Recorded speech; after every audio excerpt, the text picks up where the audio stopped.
አንተስ ጠብቀኝሽ። ምን ማለት ነው? መጣላት ቢያቅተኝ እንኳን ቆሜ ማየት እፈልጋለሁ። ይኸውልህ ጊዜ አለኝ። የነገርኩህን ብቻ አዳም። ወንድሜ እኮ ይጣላ እንዴ ዝም እላለሁ? እሄዳለሁ አብሬ። አንተ አሰማምን ልታስቆመኝ እንዳትሞክር። ከዚህ በላይ አስተሳሰብ ነው ያለ እንዴ? ወንድሜ እኮ ነህ።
ምንድን ነው ባጃርክ ነበር አፌን ስከፍት የነበረው።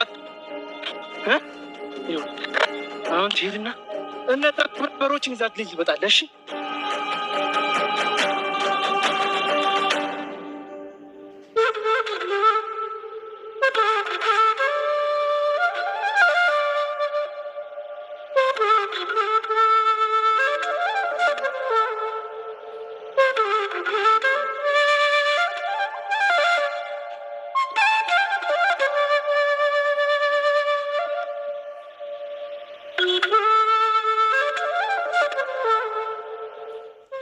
እኔ የምልሽን ነገር ስሚ ብልሽ አሻፈረኝ ብለሽ እህት አለም፣ እኔ ሰላም ብቻ ነው የምፈልገው።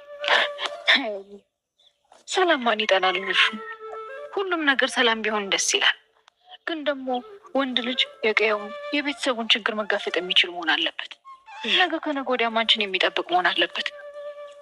ታዲያ መሳሪያ መያዝና ቡጢ መጨበጥ አለበት ነው የምትይው? እኔ ማወቁ አይከፋም ነው ያለው። ያው ካወቀ ልጠቀምበት ማለቱ አይቀርም ብዬ እኮ ነው ታለ። እስቲ አንዳንዴ እኔ የምልሽን ነገር ስሚ። ታለሚ በጣም እኮ ነው የምወድሽ። ትወጂኛለሽ፣ የምልሽን አልሰማኝሽ። እሱ ለሰዎች በጣም መልካም የሚያደርግ እጅግ በጣም ጥሩ ሰው እንዲሆንልኝ ነው ፈልገው። አንቺ ያልገባሽ ብዙ ነገር አለ። በዙሪያሽ ያሉ ወንዶች በእጃቸው የያዙት ሰዓት ነው የሚተፋ። በያ ላይ ደግሞ የወንድ ጠላቶችሽ ብዙ ናቸው። ወይ ደግሞ ከተማሽ ሄደሽ እዛው ትምህርትሽን ብትማሪ ነው የሚሻል። ያኔ እኔም ሰላሜን አገኛለሁ። አናፍቅሽም አይደለ? ለዛ ነው ከተማ ሄደሽ ትምህርትሽን ተማሪ የምትይ። እንጂ አንቺ እኔማ ሰላም ሆኖ ከጎኔ ብትቀመጭልኝ ነው ደስ የሚለው። አያሽ፣ እኔ ይሄ የምትይው ሰላም እንዲመጣ ከራሴ ሰው ነው የጀመርኩት። ታዲያ እንግዲህ እናያለን። በይ ተነሽ፣ አሁን እንግባ። ተነሽ።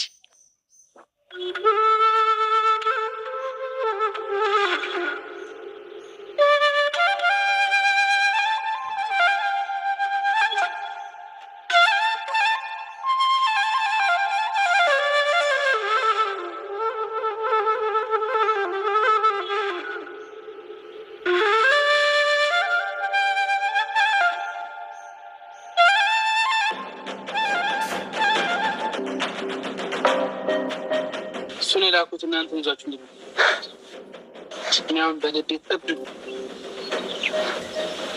የቀረችው ሴቷ ናት አይደል?